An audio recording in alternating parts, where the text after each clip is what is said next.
What if some of the conversations we struggle with aren't asking us to fix anything at all? Have you ever noticed the difference between someone listening to you and someone already preparing their response to what you're saying? What might change if we entered a difficult conversation with presence rather than a plan? What would it mean to think of listening not as something we do for someone, but as a gift we give them and necessary for effective communication?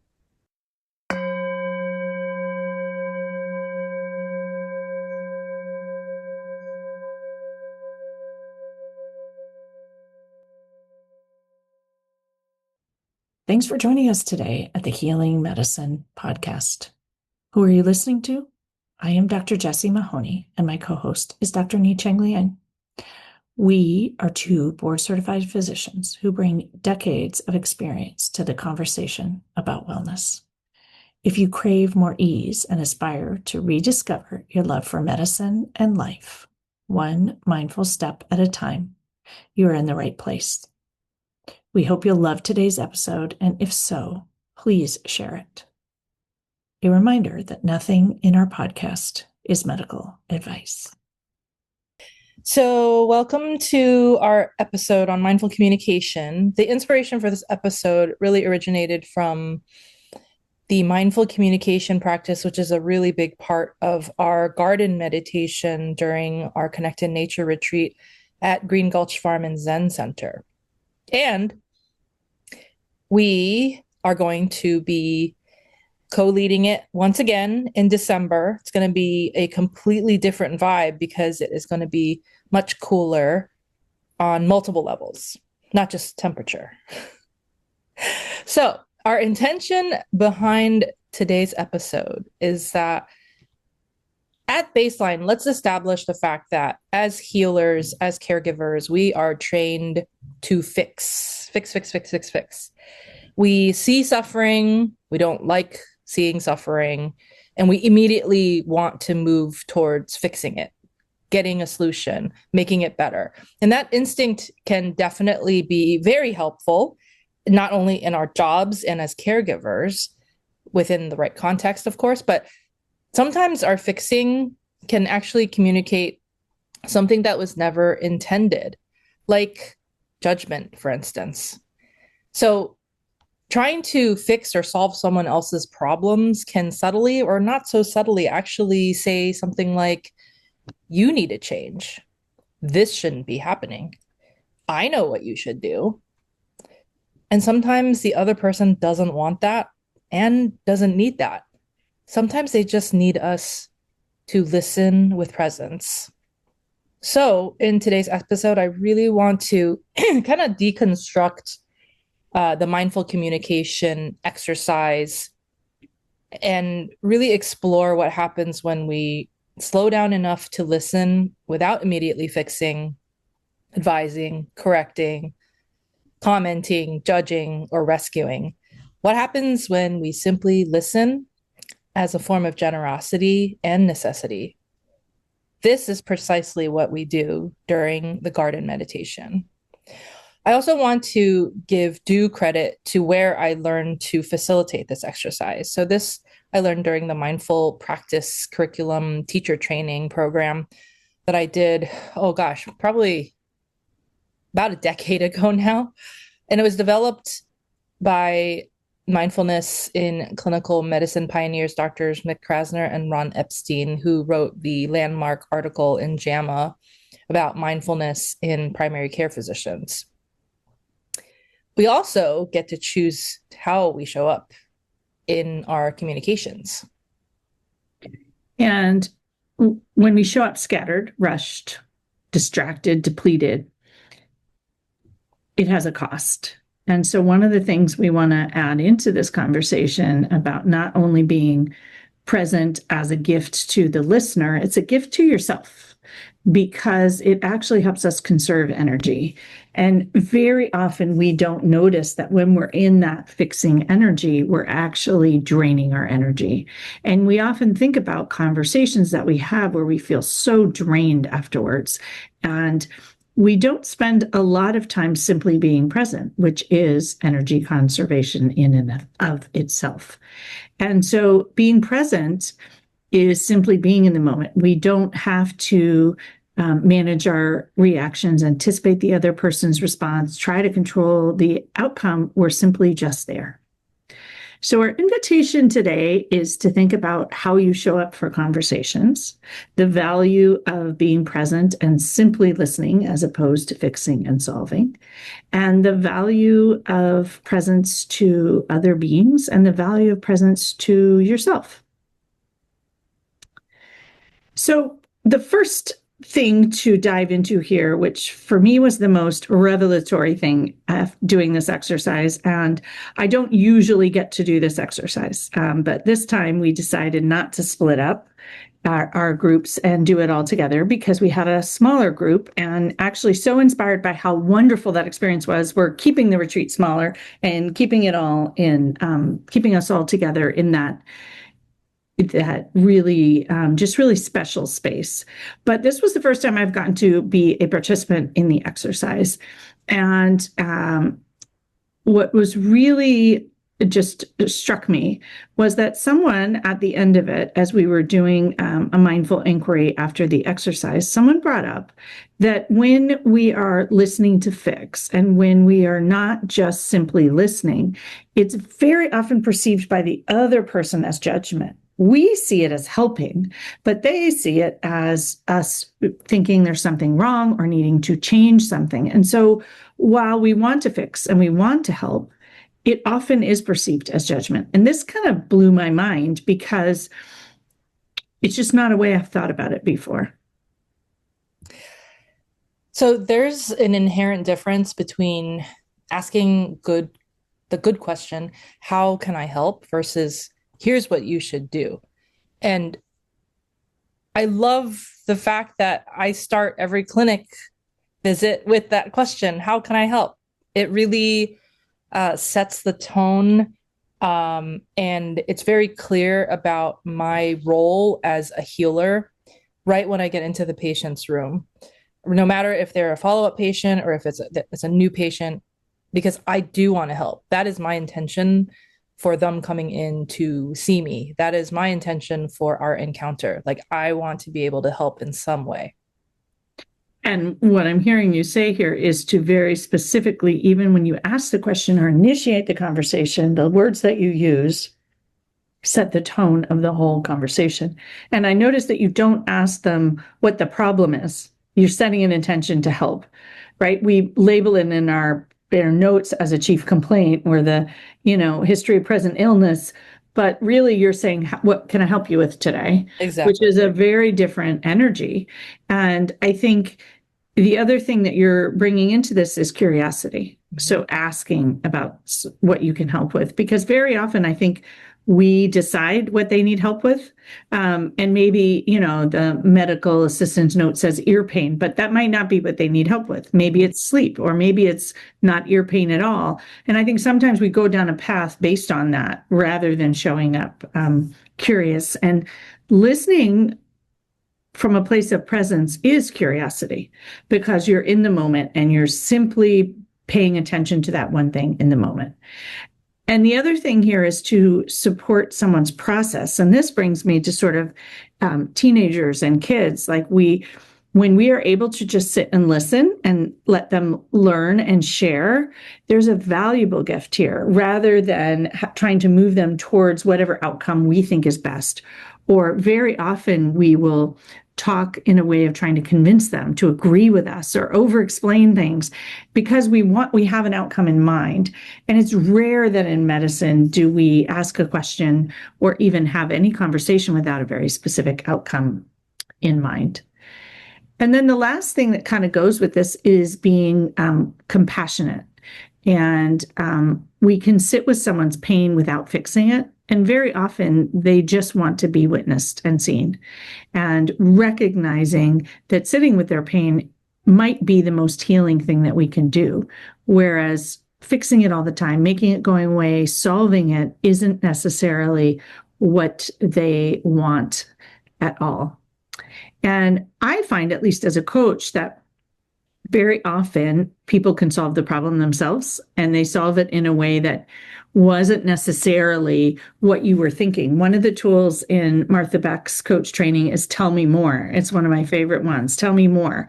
And I actually practice that on purpose because I have thoughts and I'm like, oh, let me share this, or someone did this. And if I can catch myself and say, ooh, tell me more, we can get to that. There's always time. But I think the pause and just giving people a chance to speak and explain it, sometimes they hear themselves say it and they have the epiphany themselves, which is much more powerful. Mm-hmm. So you mentioned the teen, and funny that you're bringing that up because I catch myself time and time again having to rein back my desire to take away the suffering, to take away the difficulty of a situation that's arising with my teen. And more often than not these days, at age 16, having independently gone to Puerto Rico for a study abroad program now, about to start their junior year, my teenager simply just wants to be heard, for me to hold space for them. I don't even have to say anything. That's it. And when I start wanting or going into a fix it mode, because it's so automatically ingrained into my neural networks, they come back with the statement, I got it, mom. And I have to trust that. And that's when I zip my mouth and let them be. And I think one of the specific intentions that I find, it goes along with presence and it's part of presence, but for me, calling it out is really helpful, is the non-judgment. Mm-hmm. And so when you are non-judgmental, you usually get a lot more information with teens, but also it allows them to sort of work through things. Whereas if you're listening from that judgmental space or the fix-it space, and by the way, we're taught to also be judgmental when we listen to things, it drains our energy. And it quiets them down much more quickly. And so to me, setting that intention of presence and non-judgment is super powerful. And when you are simply listening with no other task but to listen, that by definition is neutral and non-judgmental. And I think you even gave that cue, right? In the exercise? Oh, yes, absolutely. That's part of the directions, the quote unquote rules of the exercise. Yeah. And I would talk about that even more. I just want to step out of the exercise and say, we practice this as a tool at a retreat, but really what it is what can you bring forth from it into your conversations with patients, colleagues, children, partners, parents, all the things. But I want to name the discomfort, right? It can be so uncomfortable because by and large, unless there's some psychopathology, with the lack of empathy, by and large, human brains have mirror neurons, and it can be really uncomfortable to sit with someone else's discomfort. So the curious question I'm asking for you, dear listener, is could our fixing sometimes be more about our desire to alleviate our discomfort rather than the other person's actual needs? So there's a difference to notice here. I don't want you to suffer versus I can't tolerate watching you suffer. And maybe oftentimes it's both, but notice that they're very different energies. And I want to bring up a study that I often bring up in sort of parenting with presence. But there's a study that shows that a kid and a mom will be trying to do a very challenging thing on the computer together, and they have heart monitors on both of them. And ultimately, the mom will jump in and solve the problem because the child hasn't solved it. And the mom's heart rate will go down, but the child's heart rate will go up. And so it's really them solving it to ease their own discomfort. Mm-hmm. And you literally have evidence of the physiology of that from that study.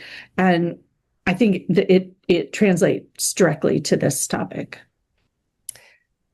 We're going to shift slightly because part of the garden meditation, mindful communication exercise is about the experience of listening. So what if we reframe listening as more of a gift for both ourselves and the other party. Like it is such a keystone part of communication that I think is honestly underutilized and underappreciated. So listening can absolutely be a form of generosity. It's also a way of practicing mindfulness. So listening, in fact, is the anchor of attention in this mindfulness practice. And before we delve into the talking part with a partner, I purposely lead the participants in a nature observation exercise with the senses.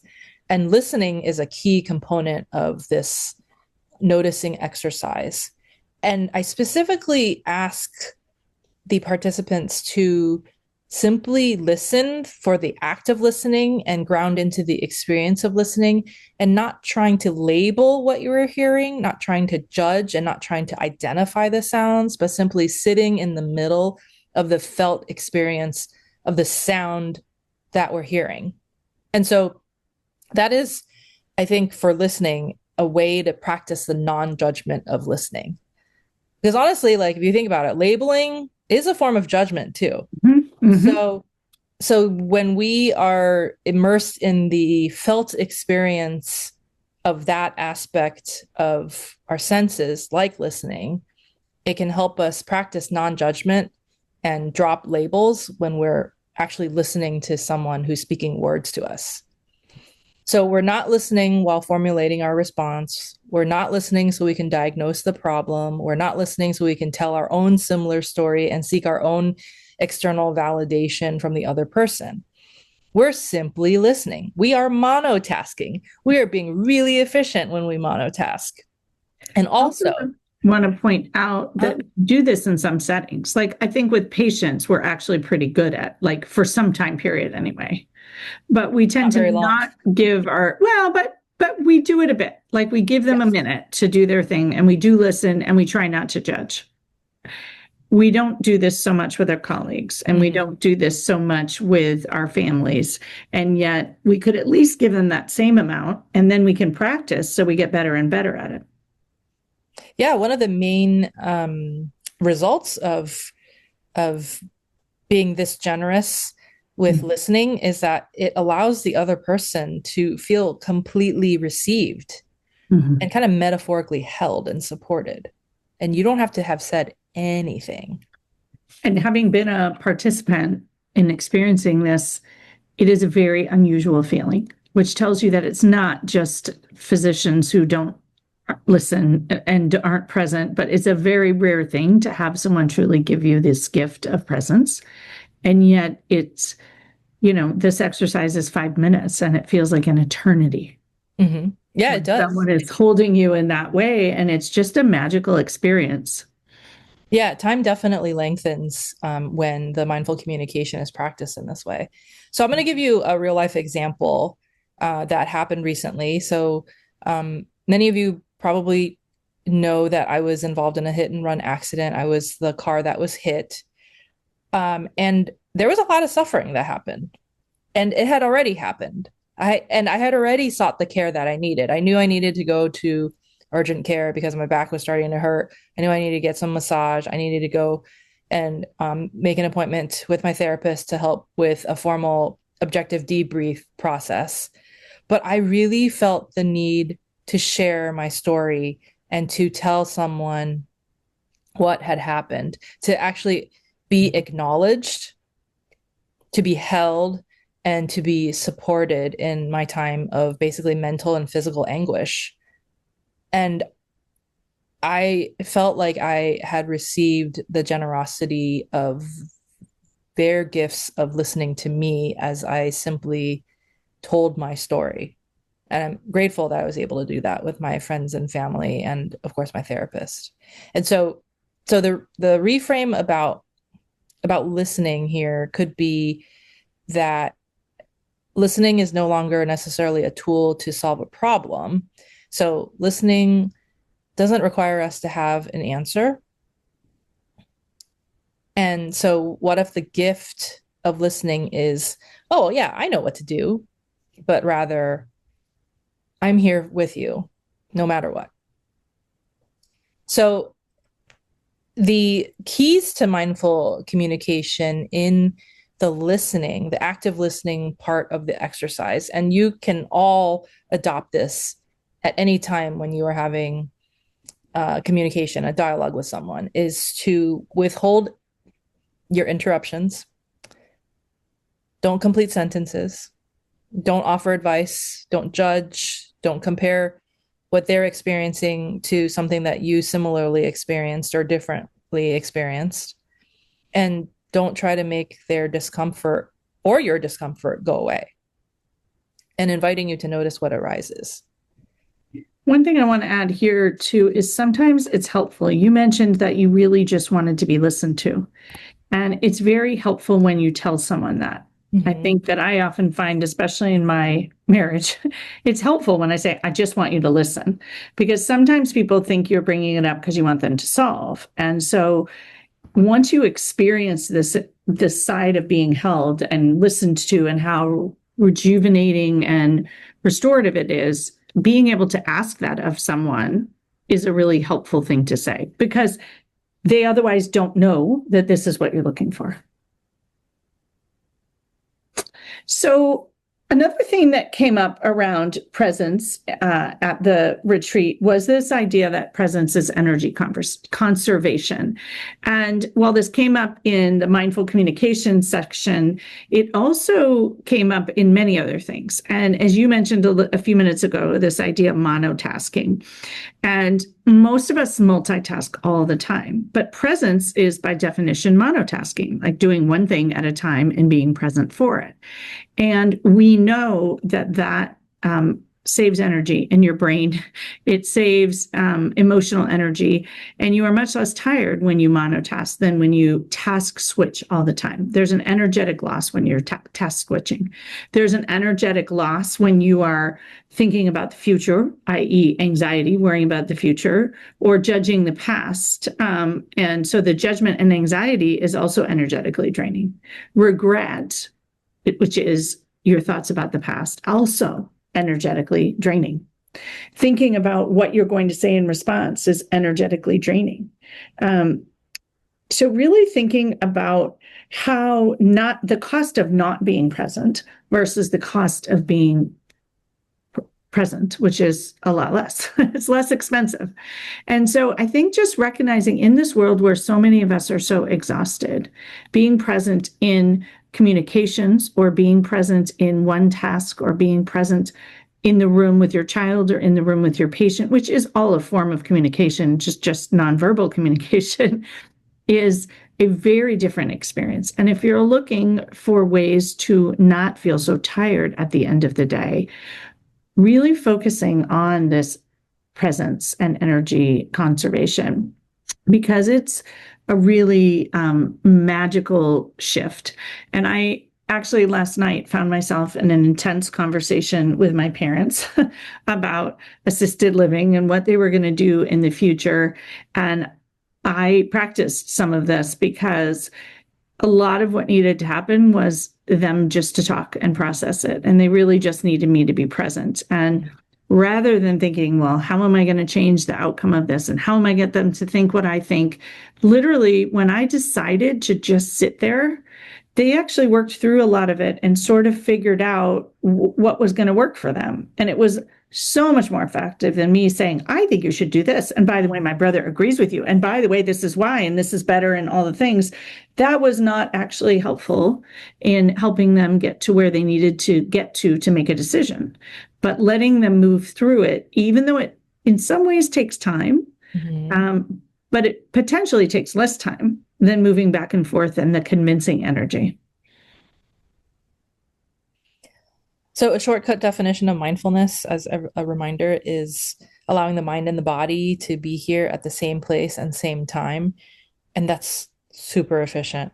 It's like way more efficient than future living or past worrying or regret.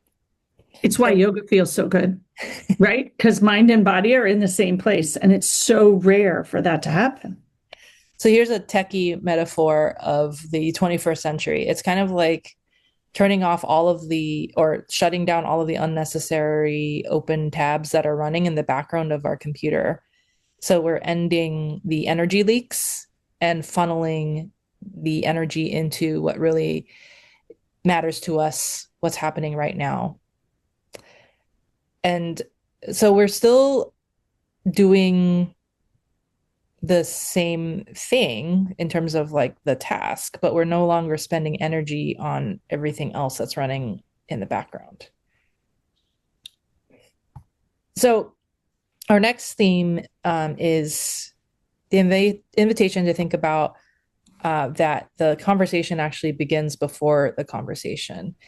So one of the most effective and practical ways to improve any sort of communication is to actually pause before you even start. So instead of walking directly from one demanding experience into another conversation, what if we created a small transition? And so I practice this every single day when I'm seeing like 18 to 23 patients in a clinic in a day. So you can do this in a variety of different ways. And we practice all of this during the Connect in Nature retreat. There's awareness of breath. So that can be for however long you'd like it to be. It can only also be only for a couple seconds. A quick body scan of a couple minutes for the neck and shoulders. 4-7-8 breath, pursed lip breathing breath, anywhere from a few seconds to a few minutes of breath work exercise. This I do pretty much every day I'm in clinic also, is to take a mindful walk outside between my morning and my afternoon patients. I've walked outside anywhere from 2 minutes to 20 minutes. Can I ask a question? Are you listening to podcasts and music and doing something else at the same time? Nope. It's a mindful walk, purposely noticing nature. It is in silence. So I'm not talking to a friend. I'm not listening to anything except for the nature of the neighborhood surrounding the hospital. You're pausing and practicing presence. Exactly. Your business. Spending time in nature. So even though it's a hospital, clinic, parking lot, and then like the surrounding neighborhood, there's nature everywhere. There's plants. There's still flying birds and butterflies. And if you don't want to go outside, or if you can't, you can also turn off your screen. So literally press power on those monitors. Put all of your screens away. So no phones, no computers, no TVs. And then a quick grounding practice is noticing the sensations of the ground beneath your feet, literally as grounding practice. And then I'll also throw in here that Dr. Ron Epstein has shared before that before he walks into a clinic room, he does kind of like a doorknob meditation where he notices the sensation of the doorknob against his hand before he walks in to see a next patient. So that's a really quick way to notice and bring about the quality of mindfulness into your interaction. And all of these suggestions are not just like another thing to check off on your to-do list, but rather as a very intentional way of arriving more mindfully. Anything else, Jessie? Well, for me, choosing an intention before a conversation is super helpful, and being very specific. Is my intention simply listening? Is my intention to be present? I usually lean into something more like, is my intention to show up with love, or to show up with non-judgment, or to, oftentimes with my kids, it's connection. And so then if that's my intention, it's really embodying that intention. So then you're not reactive, then you're not fixing, then you're not trying to solve if your intention is connection. And notice it's an intention, not a goal. So you're actually practicing it in the moment.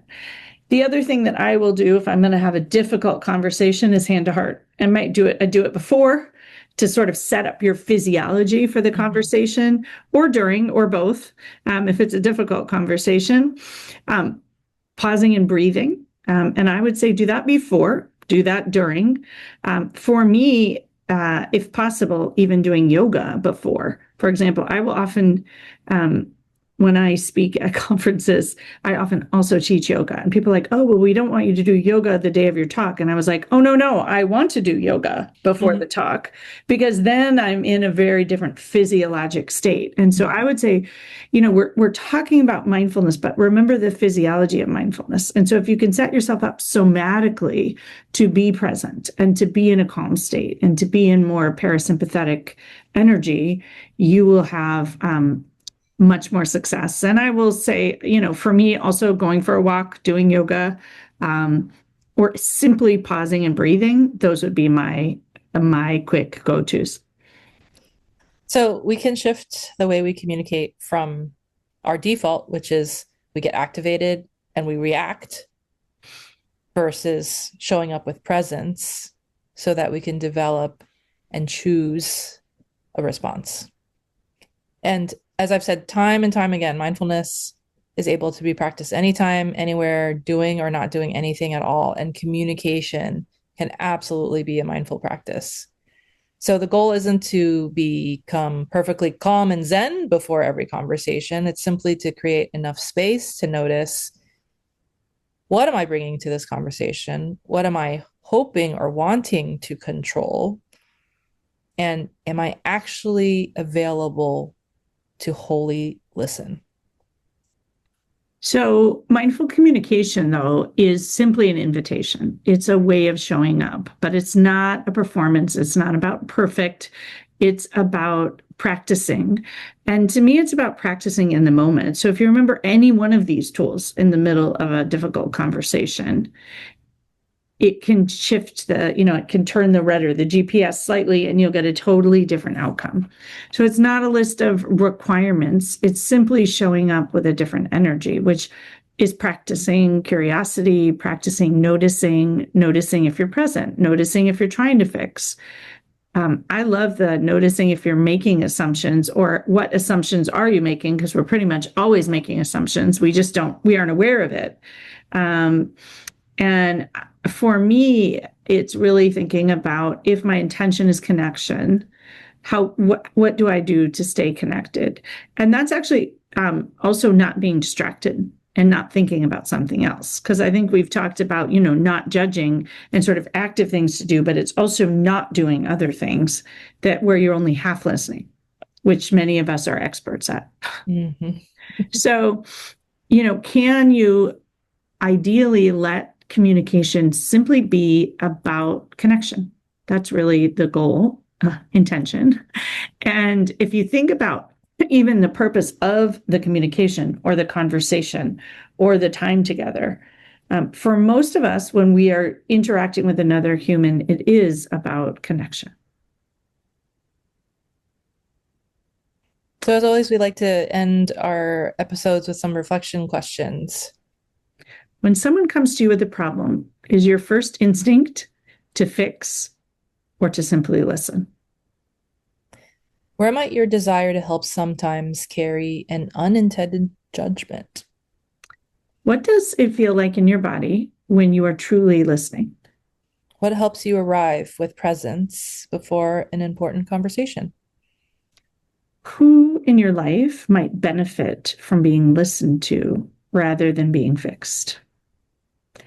What would it feel like to offer presence as a gift rather than fixing, solving, managing, and controlling?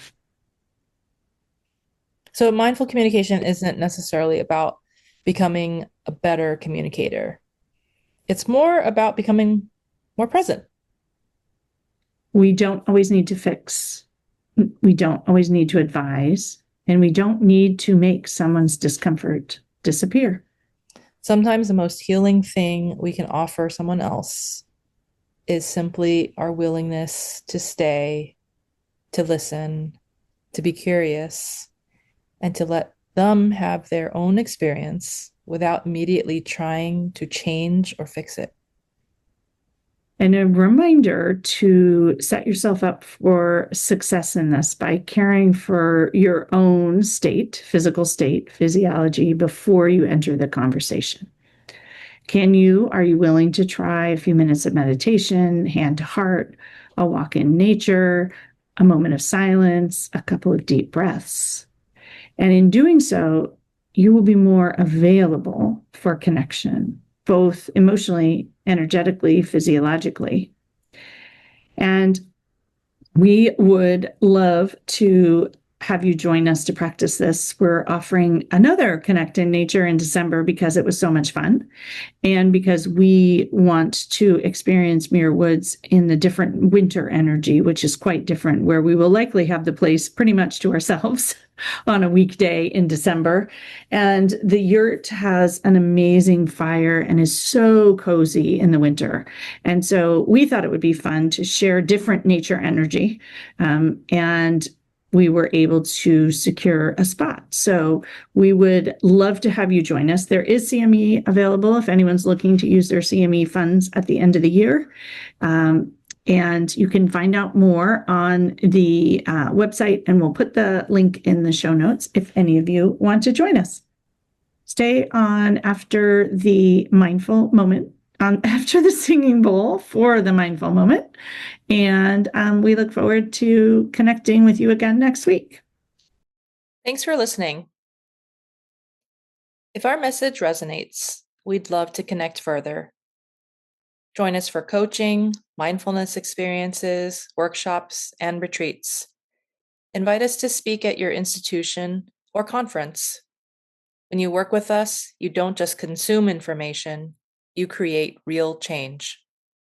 Find Ni-Cheng Liang at Awakened Breath and Jessie Mahoney at Pause and Presence.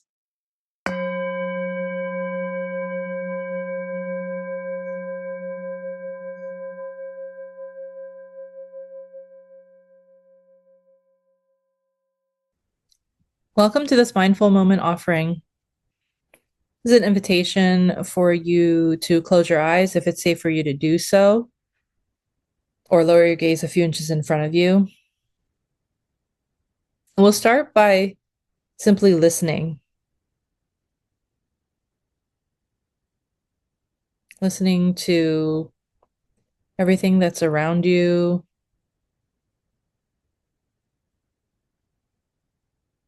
Trying to drop the labels or trying to identify what you're listening to, but simply resting in the felt experience of listening.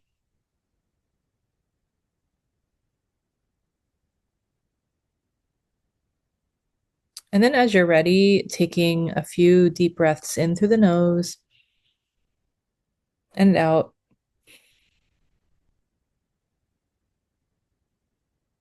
And seeing if you can smell anything in particular.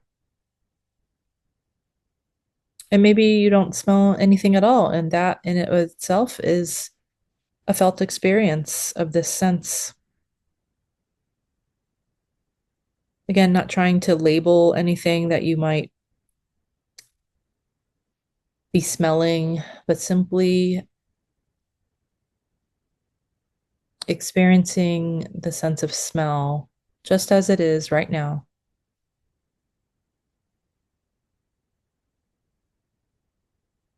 And then as you're ready, checking in with taste. So in your mouth right now, was there some remnant of a beverage or some food item that recently was just consumed? And again, not trying to label what it was or what you're tasting, but simply resting in the felt experience of taste. And if you don't taste anything at all, that is your felt experience as well.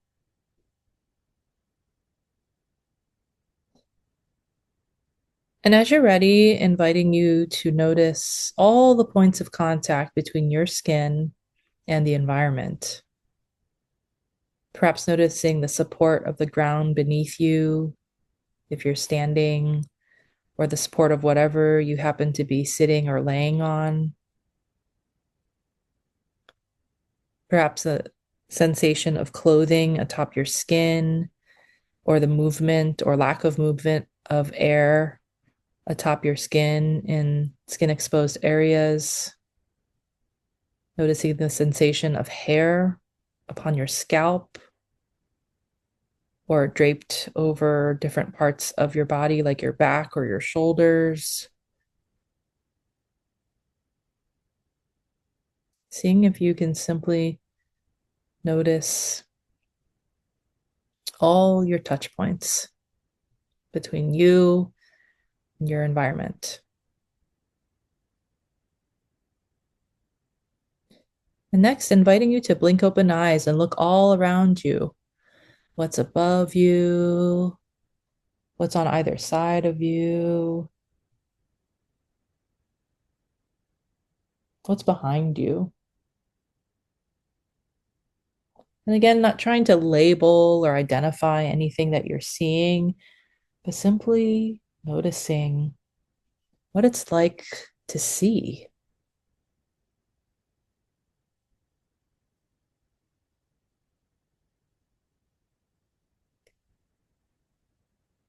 And as you're ready, closing your eyes or lowering your gaze a few inches in front of you once again, coming back to yourself, going inwards, taking a moment to check how you feel now compared to just a few minutes ago.